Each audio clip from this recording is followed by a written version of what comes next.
Hey everybody, this is Tadge Juechter. I'm the Executive Chief Engineer for the Corvette. I have with me here Harlan Charles.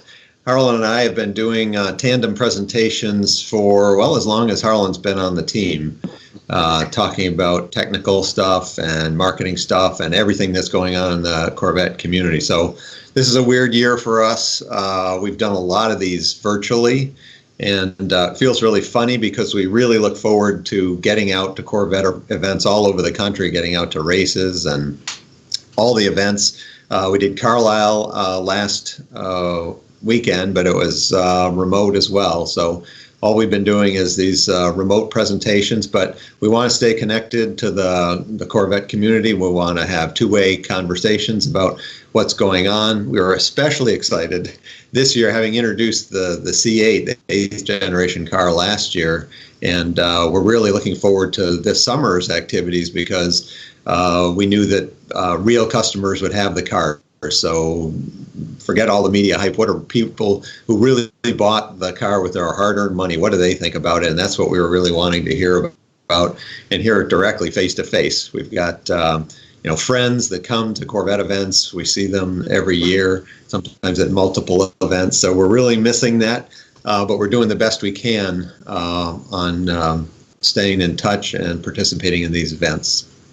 So Harlan and I have a couple things to share with you. We got our normal presentation. We talk about what's going on now and maybe a little bit of a look ahead for 21, and then we'll try to save a bunch of time for questions and answers. So Harlan, do you have anything to say, or should I just get right into it? No, I just feel the same way, and a lot of the input we get for doing the new cars is from talking to all our Corvette drivers and enthusiasts that we meet. So we're really missing you all this year, and hopefully things will be better next year. So go ahead. We sure hope so. So on to the presentation. We'll start with the next slide showing the multiple generations. It's been really exciting for me. I started on Corvette back in 1993 working on the C5. So C5, 6, 7, and 8.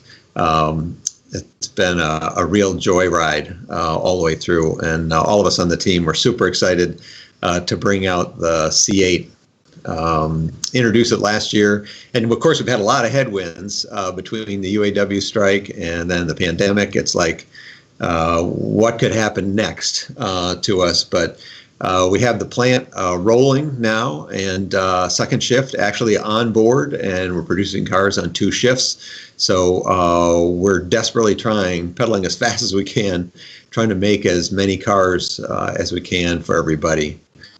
It's been a long wait. We know that. We know people have had their money down. They've been anticipating this car. And so we really want to get as many out to customers as we can this year. So next slide. And on my screen, I'm seeing Harlan.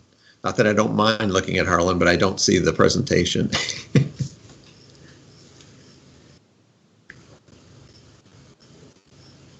Can we blow that up or shift it? Maybe I can.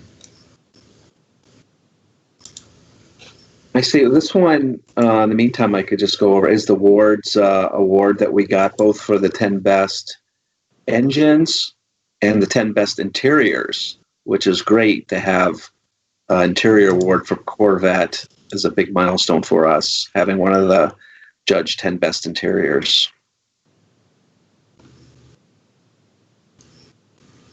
Yeah, if we can't fix it, Harlan, you'll have to carry on. Okay, this one I'll just go over. This one is from Edmunds, top rated for 2020, and on their top rated cars. So they said, in terms of performance, Corvette equals or outshines cars costing 2 to 3 times as much. So let's just go to the next one. In the meantime, Car and Driver 10 Best. That's Car and Driver's top award that they give out.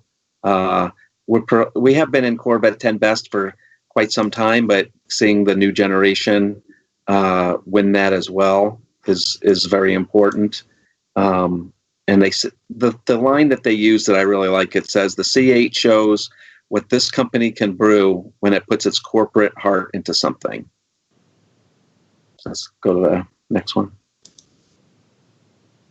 We had one for Kelley Blue Book, best resale value. So that's always a good one. They really saw the value in the new car even before it went on sale. They raised our residual numbers. Let's go to the next one. And then, hey, Harlan, I'm back online now. I can see what's going on. I was going to comment on that. Because of the things that have prevented us from building cars last fall and this spring, that resale award, which was given a while ago, probably has even more meaning. We expect the vehicle values to hold up really, really well because of the demand for the car and also because of our restrictions in supply with the challenges we've had. So I can just keep rolling here. We were really happy with the response to the car. We worked on this car for 5 years, some of us longer than that. We've been thinking about it for a really long time. And we're always, as we get towards the start of production, we collectively hold our breath to see if people really appreciate what we've done. And no car is perfect. Everybody could pick apart any car with something they don't like. But our concept, the big picture was that we wanted to take everything that was great about the current C7, which was in production at the time, and what everybody likes about that, and could we apply the mid-engine architecture and get all the performance and handling and the excitement driven around traditional mid-engine exotic cars, super high performance cars. And so we were not totally clear, we certainly hoped it, we prayed for it, that people would appreciate that that's what we had done. And, it was really rewarding to see across all these media reviews that they really did appreciate that. This one, Motor Trend Car of the Year, so we're competing against all cars, not just sports cars, but competing against all cars to win Motor Trend Car of the Year was really cool. Chevrolet rolls out a mid-engine masterpiece on its first attempt, and that was kind of our mantra going in, is we're competing against people who've done vehicles in this configuration many, many times, so many cycles of learning. We had to do it first time out, be the world-beating car that we wanted it to be. So a lot of work in the background, tons of people contributing to it, and the broader team and our whole supply base really came together to make this thing be what it is. So big thanks to them. Next slide. Popular Science, almost every place that awards were given for cars, we almost swept the table here. That runs with the best supercars for a fraction of the cost. It's been our calling card for a long time. Next slide. Evo, so this is kind of the European perspective. Best cars for 2020. Talk about a lot of really good cars here, and the thing I liked about this one is the chassis is a real highlight. We even described it as Lotus-like. So, coming from a European perspective, saying Lotus-like is, as they say, as high praise as we can offer a car. So it's not just here in North America, but really around the world. The car is a global phenomenon. We're planning on selling the car starting in Japan with our first right-hand drive models. I think it's sold out in 5 days. Their full allocation for the whole year sold out in about 5 days, if I remember correctly. Next slide. So Automobile All-Stars, another one, just you go down the major books, the major publications, and all saying much the same thing: an unbelievable value, all-star winner, killer performance, worth the wait. Next slide. North American Car of the Year, we won that right at the beginning of the year. That is a very prestigious award because there's automotive journalists from all different places who place votes for this one. And behind the scenes, I'm told it was a landslide victory for us. So very proud to have that one. So there's kind of the summary. This is mostly last year, beginning of this year. But things are continuing to roll in terms of the reception for the vehicle. Next slide. Here's some of the more recent ones. So here's digital trends, so maybe a little bit off the beaten path for traditional automotive publications. Best convertibles for 2020. This is nice because we just started shipping convertibles. The very first customer cars just going and being delivered. So people are really happy to get that. I think Harlan's always been a convertible fan. There's a bunch of us on the team who've been coupe aficionados for a long time. This convertible has turned us around.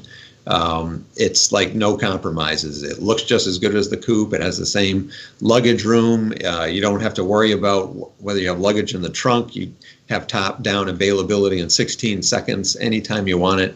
I tell people there's almost no drive that's too short not to put the top down. If you're moving the car from one end of the driveway to the other, you put the top down, not just because it's fun to have the top down, but the way the car transforms itself, it's really impressive. Anybody who sees it is just stopped in their tracks and can't believe the car transmogrifies into an open air. And then closing back up is really cool too. It's got these giant panels that swing, and this whole hard top just disappears into the trunk above the engine. Next slide. Haggerty Hot Six Collector hot rides. So here's another example. People starting to look forward. Many years from now, when we look back, what will be the treasured and prized cars? They're picking our car as being one of those. And I think 2020, this is the pivotal year where we changed. I think, it'll become iconic, like 1963 or 1953. People will remember back the first ones, the first time it happened. And these guys are kind of looking forward and back at the same time, predicting that. Next slide. So Wall Street Journal, here's Eastern publication. They're not always super favorable to us. Dan Neal is one of the most elite, most respected journalists in the whole world. And he says, "Oh my God, the 2020 Corvette Stingray Z51 is fantastic. I don't think I can take any more surprises this year." Really complimenting the interior. It rivals anything in Lambo's supply chain. Couldn't be more taken off my feet if GM CEO Mary Barr had knocked on my door offering to mow my lawn. So that's the kind of reaction we're really looking for, is people to be just blown away by it. As we do the car, it's hard to, we're all got our heads down working on all of these details around it. It's really nice to see the car appreciated that way when it gets out. Next slide. So Paul Stanley, here's one of our early customers. He got a coupe front man for KISS. I've joked that he and Harlan go to the same hairdresser. Of course, Harlan is much better looking overall, both in and not in makeup. So he got his car, and he said for years, the auto industry said, "Buy American." I said, "When you manufacture world-class cars, I will buy them." For me, the 2020 Corvette C8 is beyond that. It raises the bar with cutting-edge technology. It's a machine I'm proud to drive, and it's drop-dead gorgeous. I love mine. I saw some internet speculation that GM had given him the car because it's a celebrity. That is not true. We haven't given any cars away. Everybody has to pay for them. And so he's buying it on his own with his own money based on what he knows about the car. No special insider information. So we've hit a bunch of milestones just coincidentally. Just in August, we built our 1.75 millionth Corvette in homage to the first run of 1953s. It's white on the exterior, red in the interior, and there's a live shot. We've just converted.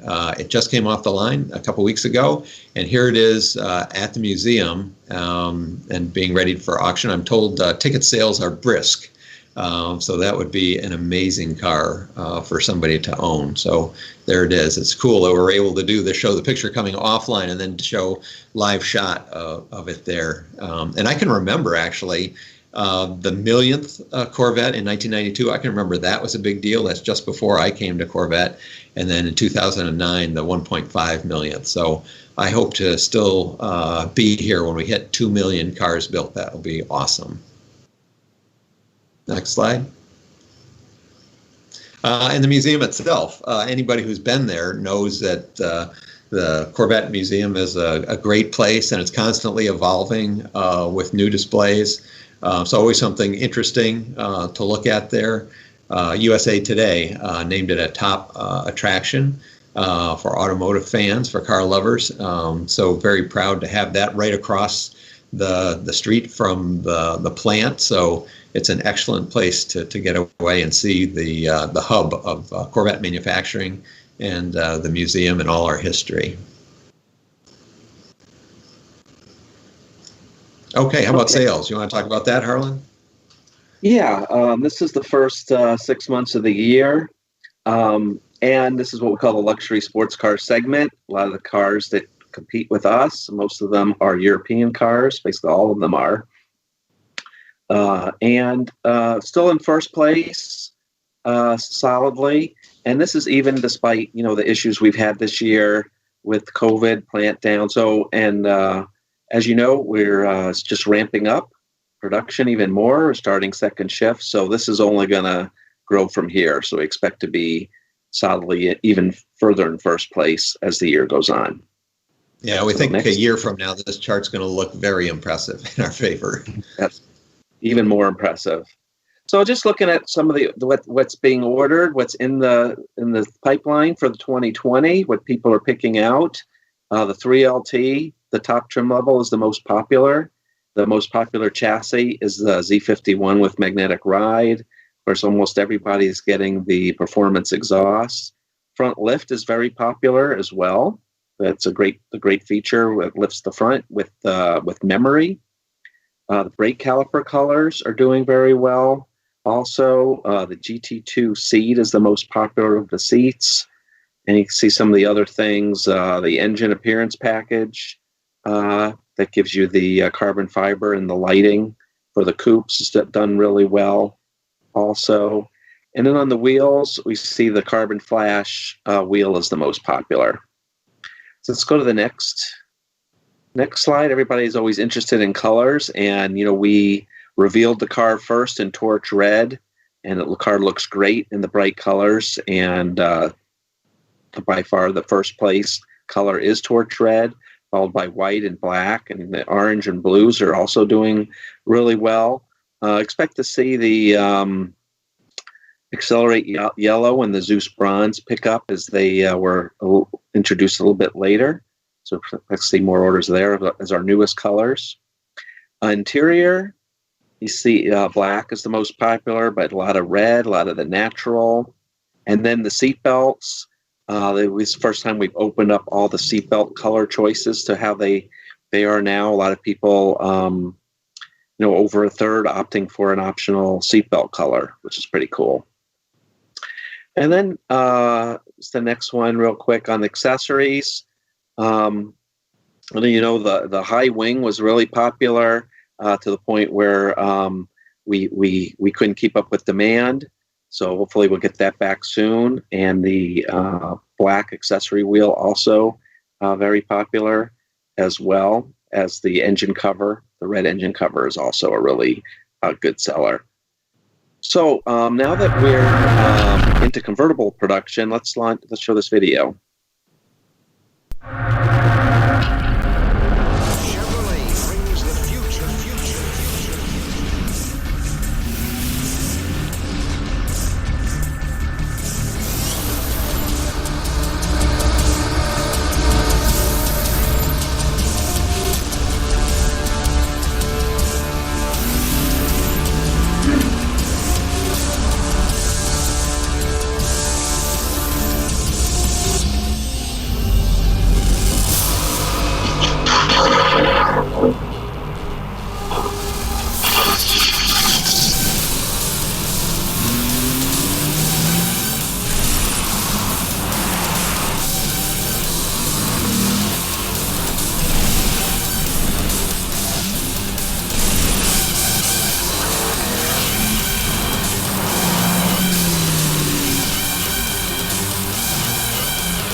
So it's kind of a celebration to show that video again, and how that now that we actually have customers picking up their convertibles, to talk to a few of them. Everybody's beyond thrilled that the convertible is out. And as you can see, like Tadge was talking about, it's a lot of fun to watch, it operate in 16 seconds, up to 30 miles an hour. Let's go to the next one. So when we made the decision to move from a soft top to a hard top retractable convertible, there's a lot of things we talked about. One of the things, like you saw in the video, that's really cool is the dual capability for both street and track use, and it really gives the car, even a higher performance persona, that you have the hard top coupe when you want it, and you have an open air convertible when you want it. You don't have to worry about fabric cleaning, creasing, and all that issue. You get a separate rear window control that you can use independently of the roof. And then, like Tadge was talking about, the cargo, you go on a trip, you get to someplace warm, like we do sometimes in Michigan, head down south, and as soon as it warms up, you push the button, tops down, no rearranging of luggage or partitions or anything like that. And there's really only two other companies making retractable, hardtop, mid-engine, high-performance sports cars, and that's Ferrari and McLaren. You can see both of theirs are over triple our pricing. Let's go to the next one. Here's another view of it working. This is with the carbon flash upper. So that's an option that you can have. You can do both in the cells. That's the parts we talk about. That's behind your head. The fairings, we call those in the cells, and the roof. You can get those in carbon flash. So there's actually 3 different configurations that you can order to your preference. So let's go to the next one. We have Kirk's sketches here, but this is the standard condition, all body color. And so if you want that, nothing to do, you just get it standard. Then the next one is the one that we just showed, and we've showed this one a lot with most of our show cars have this, which is the full carbon flash. Really gives you that kind of hype jet, F-16 jet look, with a canopy that's separate. A lot of people like that. And then the third one is kind of a hybrid where we just do the nacelles in carbon flash, which is kind of neat with the top down. You still keep the body color windshield surround and A-pillars, and you have the carbon flash nacelle. So that's like another option that we have. So actually 3 different types of ways you can configure your convertible. So we're real excited that those are now getting in customers' hands. So let's talk a little about racing. As you know, this was the debut of the 8th generation Corvette race car. This was a great picture taken at Sebring, showing 8 generations of Corvette racing, all on the track there. Is really cool to see. And a lot of yellow, starting with the 4th generation and on, has been our signature. But cool picture that Richard Prince took out at the track. And then since we came back, let's go to the next one. Since we came back racing again after the break, 4 wins in a row. And so we hope to keep that going in Atlanta this weekend. And it's really exciting way to come back, getting our first wins with the 8th generation car. And they've all come in different ways. Anybody that's watched, we had ones where the rain hit. We had ones where our competitor, unfortunately for them, had some tire issues. But Corvette racing never gives up. We're always there at the finish. And so we were able to make the most of our opportunities for 4 in a row. And on the next page, you see on our first win, we ran this cool ad saying, "Move the engine back, pushed us forward," or push the Corvette forward, which is kind of a cool way to celebrate our first C8R victory. Okay, so other things you might have noticed are these cool pace cars at the IMSA races. And what we've done, what design has done, is taken some of our accessories, some that are already out, some that are coming out soon, some like the high wing that we're bringing back, and to use those to showcase our pace cars. You can see the Jake Stinger, which is new. So we have this one for IMSA, and then the next one, anybody who watched the Indy 500 saw this car leading the pack. Actually, at the end of the race, because the race ended on yellow, Corvette was first across the finish line, technically. And the pace car was driven by our president, Mark Royce, at the race as well. So really cool always to see Corvette pacing the Indy 500. Couple accessories I just wanted to remind everybody about. And a lot of us on the team have been using these, so we really like them, are these contoured liners, both for the floor mat replacements or for the both trunks. You can get these has the Jake embossed into them. And so it's a nice way you want to protect your carpeting, or you're driving on a trip and you don't want to get it dirty. These are pretty cool to protect the carpet of the cars, and these have been available for a couple months now. And then the other one, anybody who gets the natural tan or light interior, these are a must. You can keep them in the car, keeps your carpet clean, and then you can take them out and just blast them with a hose, clean them off, let them dry. It's really nice. Yeah, I agree. And then we also have, it's great now that we're racing again, you can celebrate the 4 race wins on your own car when you cover it up in the garage with our C8R rendered car cover, which is pretty cool. We had this on the C7R, and we've updated it for the new car, and it's a really cool way to store and protect your car, and gets a lot of attention. So we did talk about this a little bit. We released about 23 new instructional videos recently, and it's a great way, either if you have your Corvette already or anticipating getting it soon, to learn more about your Corvette. And we actually even updated the video to show the latest change in how to operate the fob to open the hood or the front storage for your car. So let's run this as an example of one of the many videos that are available.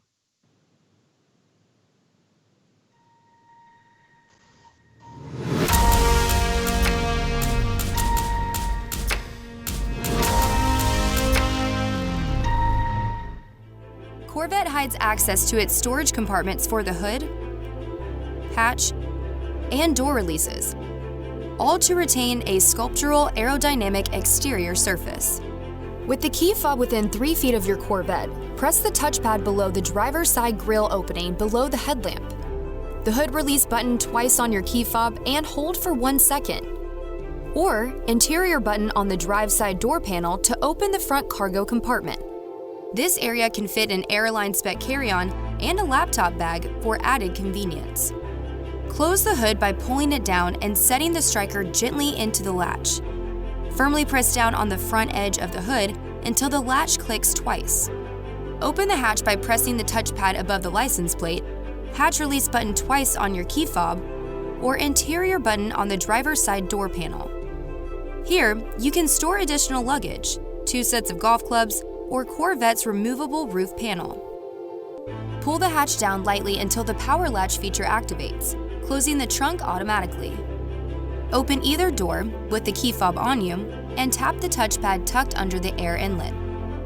Inside, a hidden button in front of the passenger seat reveals a generous glove box to store smaller items. Place your phone between the seats in Corvette's dedicated compartment with available wireless charging.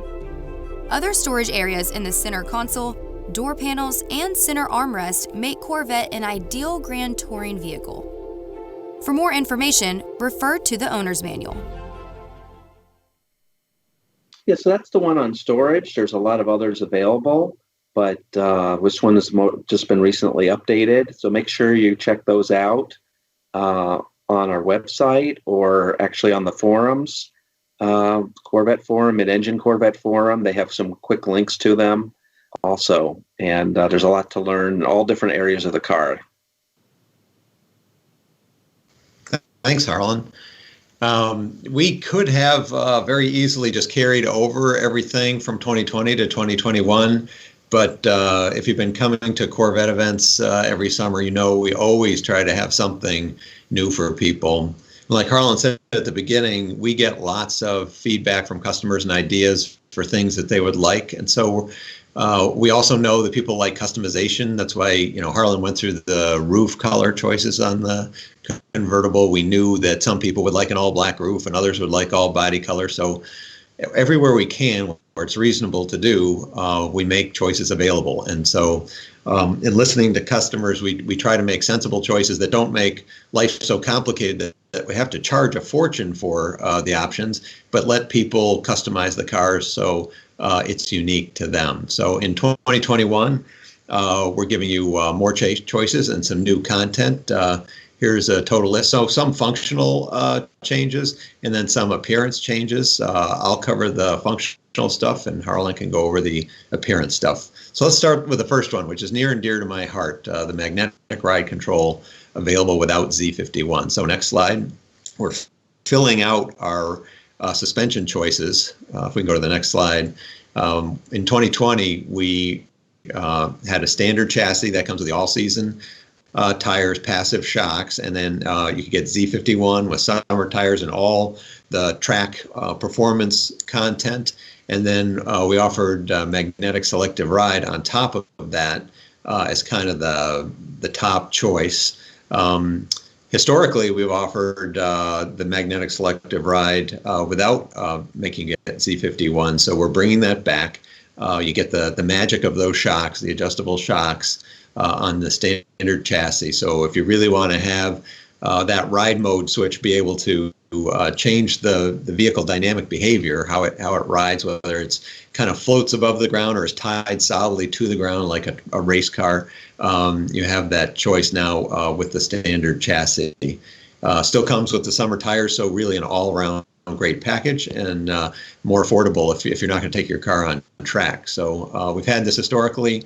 That fills out our chassis choices to 4, which if you look at other vehicles at our volume or our type, you never get 4 choices like this. This is one of the ways that we try to make Corvette more customizable for customers. Next slide.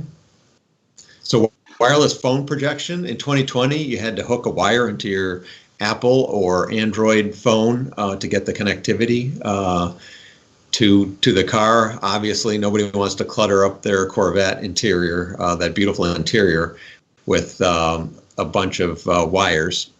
So for 2021, you're able to do it wirelessly. So you're able to leave the phone in your pocket or your purse and or put the phone in the charger between the seats, which I like to do. It's surprisingly powerful. If you get 2 LT or above, you get the wireless charger, so you can just dock the phone in there. It's wirelessly connected to your car, and it's surprising how fast it'll charge up the phone for you. And Harlan, I just lost the internet. Do you still have it? Yeah. So this is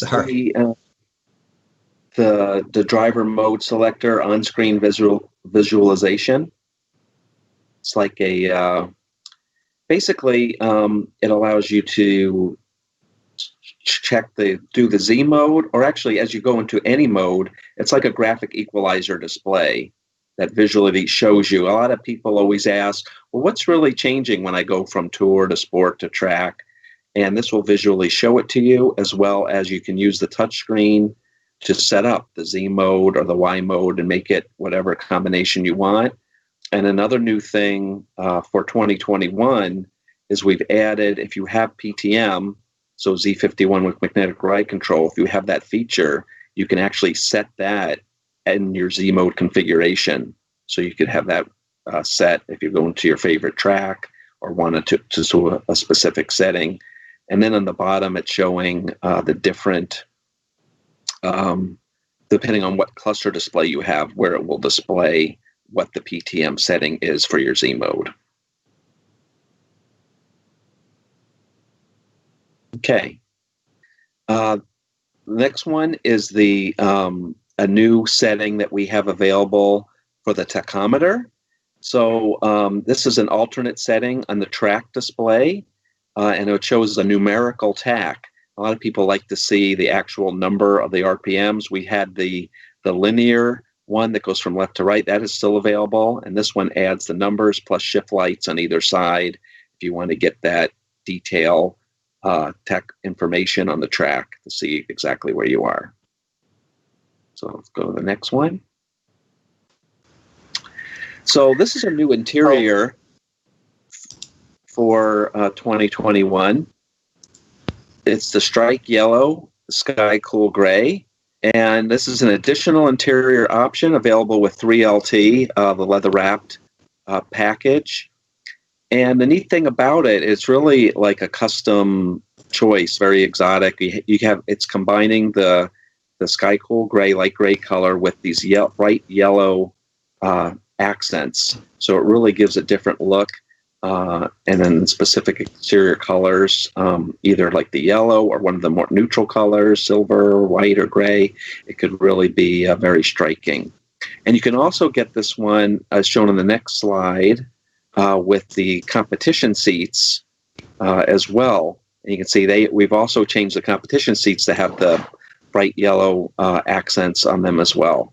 So not a lot of people have seen this choice. It's not really on the web yet displayed, but this is the design images for this interior, and we're all real excited about it as another choice to our great interior lineup. Now I'm back. I don't know if I lost you entirely, but I'm back. Okay, good. Yeah, so we're on the exterior colors, and Kai and Chuck, I know, and Nora brought over to the people that were at the museum quarter panels painted in these new colors. And there's the new silver flare, which replaces Blade Silver. Blade Silver was out since '09. So this color silver has a lot of what we call travel. So as you walk around it, it can go from very bright to almost grayish, depending on how the light hits it. So it's very dynamic as you walk around the car, and it'll look, depending on how it's photographed, it can look very different. So it's really a neat, cool way to do a silver. And the other one that we're excited about is the Red Mist tint coat, which replaces the Long Beach Red tint coat. And we've done a lot of these red tint coats over the years. This one I think is really special. Of course, we named it the Red Mist. Anybody that's been at the Motorsports Park and driving a little too hard, you get that red mist feeling. So this is color as a tribute to that. But it has got a very fiery red look, very brighter than some of the ones we've done previously. And I know it's one of Tadge's favorites. Yes, I'm looking forward to getting one for my captured test fleet car. I think it's actually been built. I've seen a picture of it. Awesome. So just in summary for 21, and again, one of the reasons going over 21, I probably should have stated, is that we know that unfortunately with all the conditions, not everybody got their 20 that ordered them. So a lot of people had to reorder for 21, and that ordering is available now if you haven't yet. So we want to make sure everybody knows what's new for 21. And so here's the full color palette for 21. You can see the 2 new colors, and as well as the other 10 that carry over, the other favorites that carry over from 20. So some more personalization we have in the area of stripes and graphics are the new Stinger stripes. So we've had the racing full-length stripes, and this is a little bit more subtle. Just the hood kind of striping there is available with red, yellow, or midnight silver accents with carbon flash. And it's a nice way, just if you want just a little graphic on your car to set it apart, or a little color highlight. It's a pretty cool way to accent your car. Then on the racing stripe side of things, we've actually added 4 additional colors to the 3 we already had, brighter colors for 21.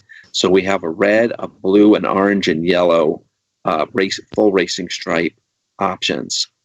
And so if you really want to have fun, you see on the next slide, this is our design recommendations. You don't have to memorize this, but just to show with each of the 12 colors, you can get all these different combinations of racing stripes and really create your own look or persona and have a lot of fun making your car unique if you desire. And there's a dozen of them on there, but really, design showed this to show the breadth of the palette, but really there's almost an infinite number of combinations of stripes and colors for you to choose from. So thanks. That's what's new for 21. And I'm glad you're back. Through it. We got through it. I'm glad I'm back. So teamwork. I don't, you can tell we're a good team, well-oiled machine. Every time I fail, Harlan picks up the ball. And vice versa. Doesn't happen often. No. So I think we have a little bit of time. We're happy to entertain any questions from wherever source they may come from.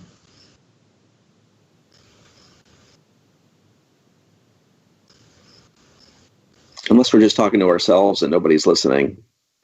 That actually happened at Carlisle last week. We got through our presentation and we realized the last 10 minutes or so was cut off. I see real people at the museum. Hi, everybody. Obviously, the wireless CarPlay is a hardware change and not backward compatible on the 2020. But what about driver mode selector, on-screen visualization, and numerical tack option? I don't know if you know for sure, Harlan, but I don't think so. I don't think that's an over-the-air update. Yeah, I don't think so either. I think we have tried to do the electrical architecture to allow some of those things in the future, although I think we have a new level in 21 again that updates the whole electrical system, so it might make that difficult. Yeah, so one thing that's great about our new electrical architecture is we can do over the air. Harlan talked about the change to the key fob operation for the front trunk. That is being done as we speak over the air, so everybody gets that. So there's a class of changes that can be done over the air, and then there's other changes that we do more like on an annual basis with a whole new component set, new hardware, evolution of software, and so forth, that all kind of plays together and isn't able to go back. But everywhere we can, because we know that's a common customer request, everywhere we can, we'll try to make things backwards compatible.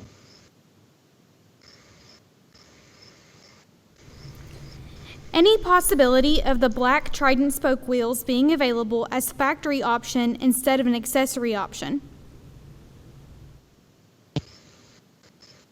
Do you want to take that one, Harlan? Yeah, it's a good question. I think it's something to consider. I know accessories, they have their, procedure, the way they're doing things, but that's something we may look at in the future. That wheel's been very popular. I think that is a good suggestion. I don't have no plan to do that as of right now, but we'll take that back as something that I think I've heard that from other people as well.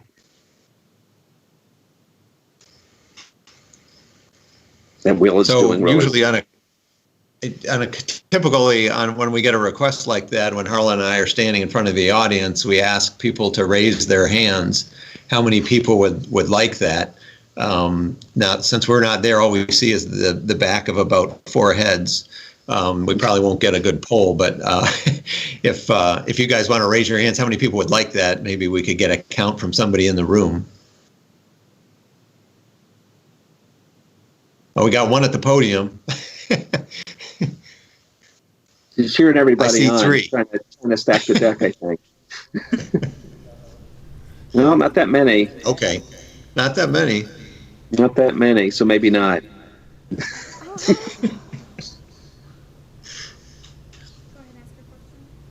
Hi.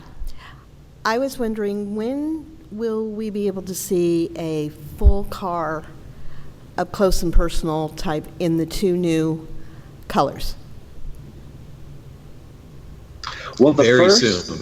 Yeah, very soon. I think I should have mentioned this before. It's a good question. The very first of our 21 validation cars that was built, I think it's coming offline or may just have come offline soon, was the new silver flare and the new interior combined, which we think will be striking. And I think my number 4, I think it's number 4 was the first red mist car coming off. And I think those cars are very close to being completed. So should be, like Tadge said, very, very soon. We'll be getting those, and those will be the very first ones that were painted in that color. Yeah, and just to remind everybody of the timing, we extended the 2020 model year till almost the end of the year to try to build as many 2020 as we can. So we're anticipating starting model year 21 shortly before the end of the year. So we have a few months to go.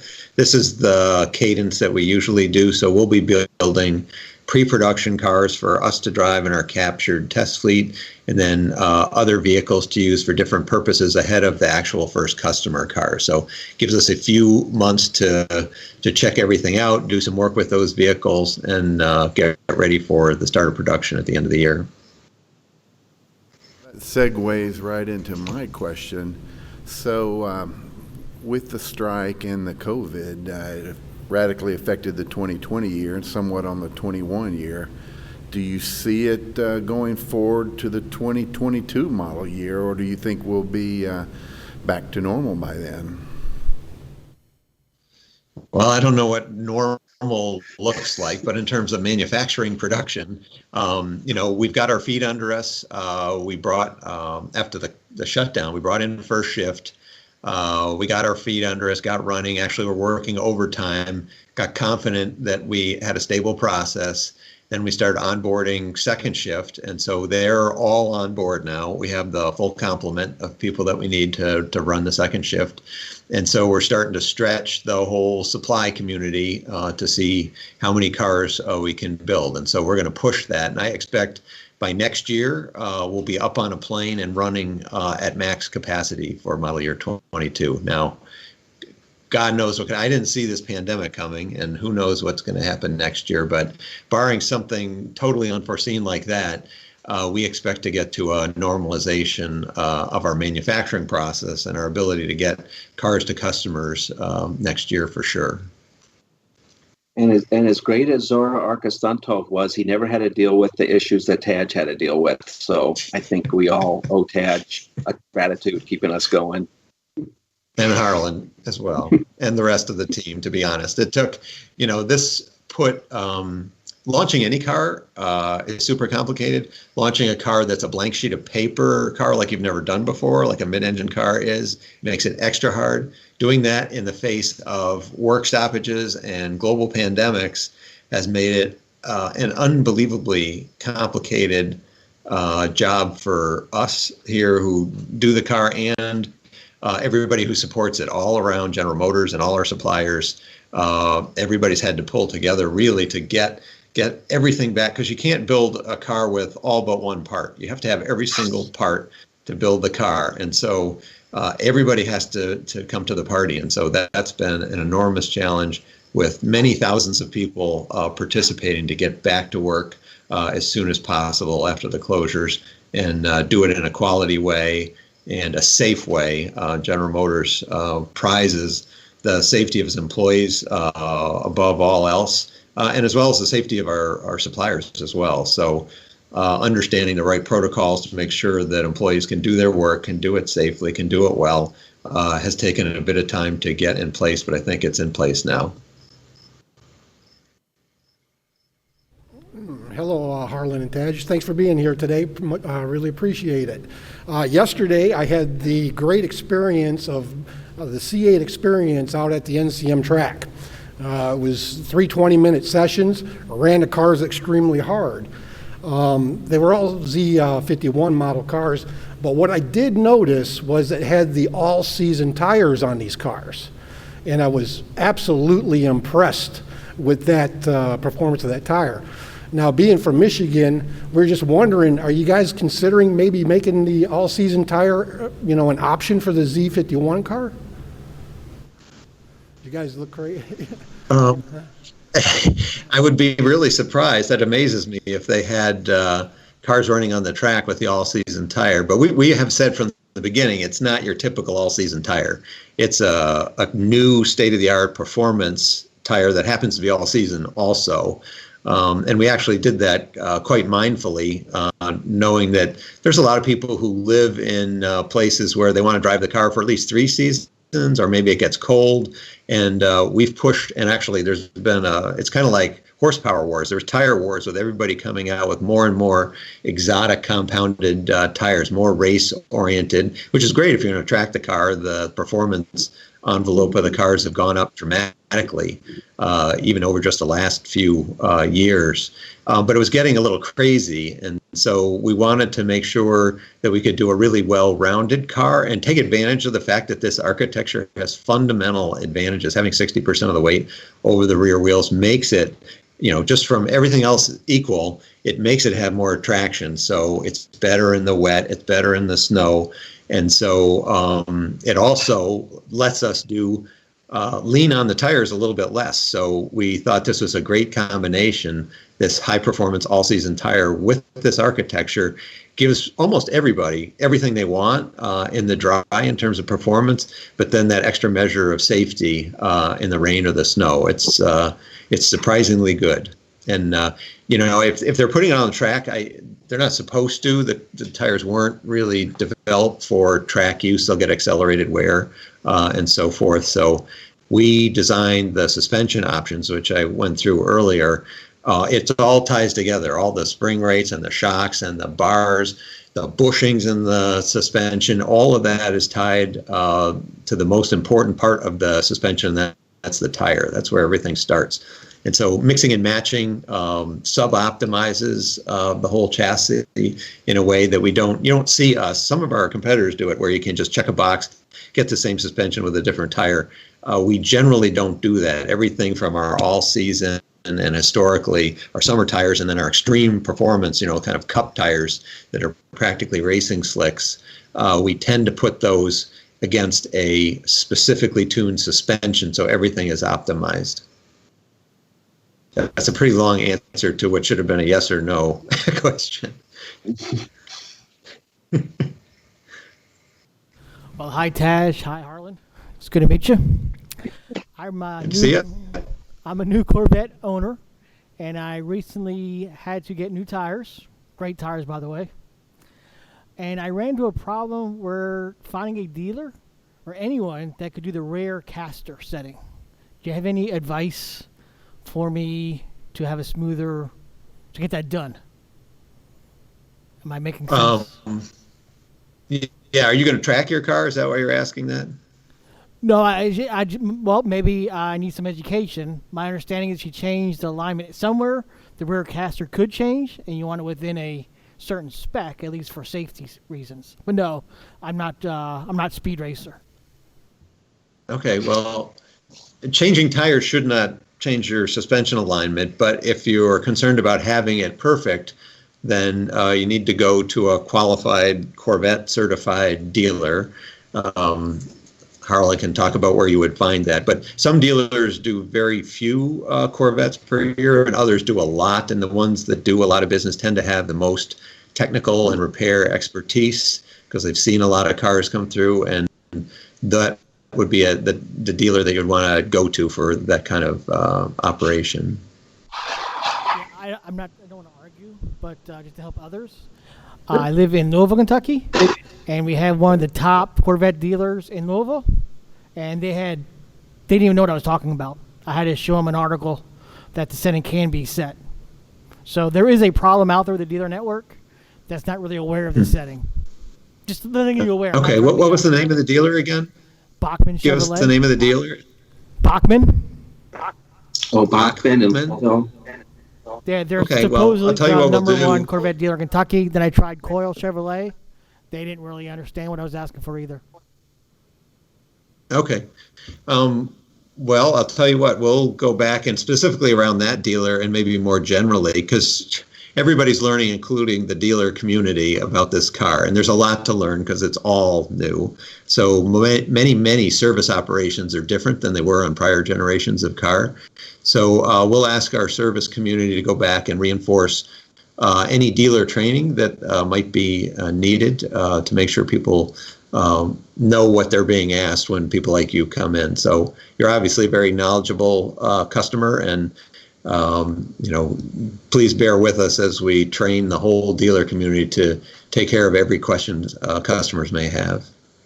Yeah, thanks a lot. I'm just trying to make it helpful for everyone. So thanks for answering the question. Yep. Thanks for being brave enough to step up to the mic and ask. Harlan and Tadge, Sean here. I just wanted to thank you guys for being here today. You always represent GM and Corvette so very well. And a special thank you, Harlan, for the 1.75 million car that we're allowed to raffle. Sold out incredibly fast, all 1,500 tickets. And we set a record for the most unfulfilled tickets.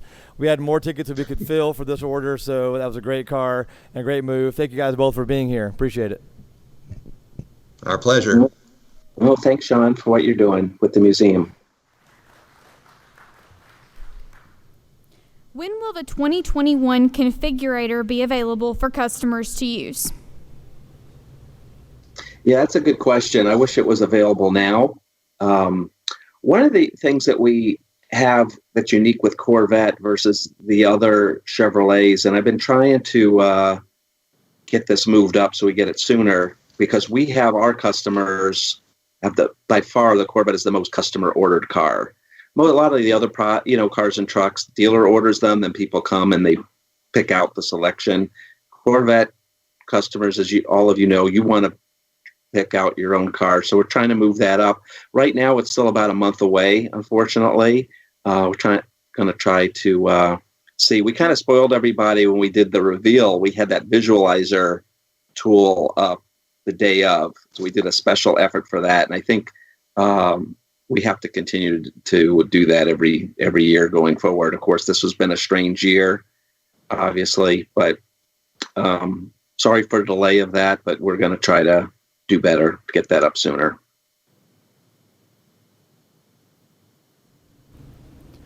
Will software upgrades for the 2021 be passed down to the 2020 now that wireless software updates are possible? Okay, that's kind of a repeat of an earlier question and answer we did, but just to repeat, some forms of updates and improvements will be backwards compatible and will be able to be updated over the air. We gave an example of the key fob operation for inadvertent opening of the front hood, but other new features will be developed as a package around ever-evolving hardware and software that won't be. So the answer is it'll be a mixed bag going forward. Tadge and Harlan, thanks for being here with us via live stream. And the colors, the two new colors look fantastic. Excited about seeing them on the car because that's going to really draw out what they do to the lines there. But several people have asked about what colors will go well with the red mist with regard to interior, and whether or not the adrenaline red interior, the edge red calipers on the exterior of the car, things like that. Can you guys comment on what your feelings are and what your opinions are on what interior option is going to look great with the red mist? Yeah, I think there's a lot of options that would look good with the red mist. Of course, the natural. I think that was your choice, Tadge. I think that's the first one we built. The gray, the black, obviously. Edge red calipers, I think, would look good with it. Probably more towards the Morello red than the adrenaline red, as it's a little bit deeper color for that one. The adrenaline red and the torch red seat and the bright red seat belts, they're more to go with the torch red. They go better with that. And the bright red calipers go with that. I think the edge red and the darker Morello red would be more for the red mist. But I do think the natural is a great choice, as well as the black and gray for those cars. Yeah, I think you covered it, Harlan. And I think the edge red calipers are nearly a perfect match. Mm-hmm. It's kind of a marriage made in heaven, that combo. That's what I got on my car. Can you provide any info on the frunk opening at speed? Yes. Well, we started on it. There's a lot of reports out there about frunks popping open. Usually happens between like 35, 40 miles an hour. As we've investigated all the cases that people have reported this, we found the cars to be working properly. If you drive away with the frunk open, you get a persistent chime that can't be shut off. You get warning messages, multiple warning messages, but if you don't hear them or don't notice them, right around 35 miles an hour, the air will catch under the frunk and it'll pop open and it'll obstruct part of your view. So that's one of the reasons we made the change to the fob. I know I've done it myself. I've inadvertently opened the frunk, and it makes a lot of noise. It's like a rifle bolt going off. There's a primary and a secondary latching function to it, even though it's operated electronically. So we found that people may be either not closing it all the way, because the rear hatch, all you have to do is drop it and it power cinches. But on the frunk, we don't have that. We don't have a cinching latch. It doesn't package in the front. We would have lost a lot of luggage room to do that. So we're concerned that people either aren't closing it or are inadvertently opening it. And so that's why we did the over-the-air. We changed the key fob to, instead of being 2 quick presses, to you press it once, then you press it again immediately, and you have to hold it very deliberately, like it's an intentional operation to get that front trunk to open. And then in addition to that, we're going to speed limit the car so you can't drive fast enough to get over the speed where it'll open. So you'll get the messages, you'll get the chime, and you'll notice that the car won't go over 26 miles an hour. It just stops at 26, and you'll notice there's something wrong. So it'll be nice and safe. You won't have the risk of the front trunk flying open. So you'll see the message to stop and close it fully. So we're hoping that really helps people not have that problem. And that, like I said, that is going over the air right now. Last I knew, something like 40% of the cars we've built that in customers' hands had already been accepted. I should mention that when you get an over-the-air update, the way it works is typically when you shut the car down, it'll pop up with a message that says there's an update available. Would you like to accept it? And then if you do, while it's being updated, you can't use the car. So you need to have, in this case, 5 minutes where you won't be using the car. You accept it, and then it automatically does the update. You don't have to stay with the car. You can exit the vehicle, and when you come back, you'll get a confirmation message that your vehicle has been updated with a little description of what it was that the update was doing. And so this is really cool, because in the old days, you would have had to bring the car back to the dealership. And now you can just stay home and push the button on the screen, like Tadge said, and it updates it.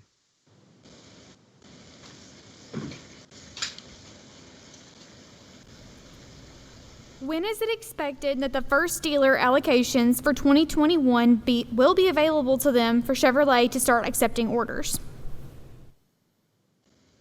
Well, again, ordering is live now. So if you want to order 21, please see the dealer and submit orders. Orders aren't going to be pulled in for about another month. We'll probably start pulling in orders then. But if you're interested in 21, I recommend you order right away.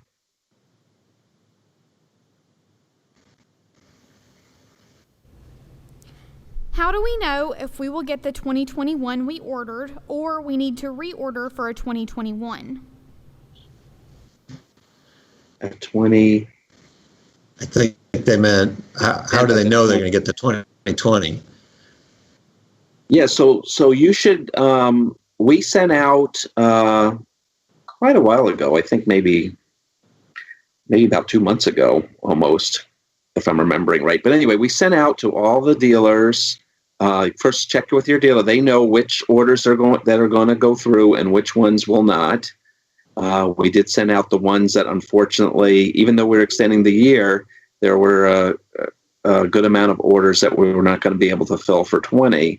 So we sent those back. And again, the best thing to do would be to reorder for 21. If you don't know, I suggest you go to your dealership right away and ask them. They do know which ones were accepted and which ones weren't. And I should say something. There's a lot of rumors out there about why or how some orders were or were not accepted. We're building every single car we can, and essentially in the sequence that we had them, we're not picking and choosing. Like I heard one customer say they thought they weren't getting their car built because they didn't order 3LT. There was a rumor that we don't make money on 3LTs or on 2LTs. So that's not true. I just want to clarify that for everybody. We're kind of building the cars in the sequence that they were accepted. And it has nothing to do with the content of the person, whether we like the person or whether we like the dealer. It doesn't have anything to do with that. No, that's a good thing to bring up. Yeah, there's a lot of bad rumors going around. That's all. And if for some reason, if the dealer is not giving you the answer, you call we have on file, you can see the Corvette concierge if you really can't get to the bottom of that, and then we can help you from there. That's another backup if for some reason you can't get a straight answer from the dealership. Yeah, if the dealer seems unclear on the answer, because they should know definitively. So call the concierge as a second choice. When will we see full images of full cars painted with the 2 new colors? Well, that's like the one we just answered that one previously. Like we said, they're coming offline pretty soon, so it shouldn't be too much longer. We'll have the full cars with the new colors. They're among the first group that we built. And the question was about images. I think the image that Harlan showed of the red mist, that picture comes closest to showing the image. There'd been some images out before that I didn't think it did justice to it. I think the image Harlan showed is the best one yet. It's really hard to capture in photography. And I would say the flare is even more difficult because it has a dynamism to it that really requires you to sort of move around it to appreciate the color. It's hard to capture statically. So cars coming offline now, they'll be out in the wild soon, and you'll be able to see a lot more updated images and hopefully see one in person shortly.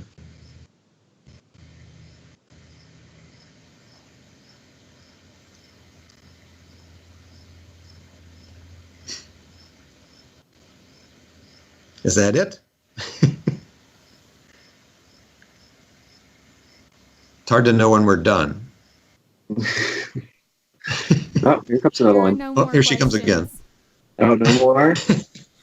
That's all of the questions. Thank you all. Okay, Thank you well, all. thank you all for coming. Thanks for listening to us, and thanks for bringing the questions up to the podium. We really appreciate it, and obviously the concern for safety with the mask wearing, you guys look like you're doing a really good job. Thanks for supporting the museum as well. We really appreciate it. And have a good Labor Day weekend.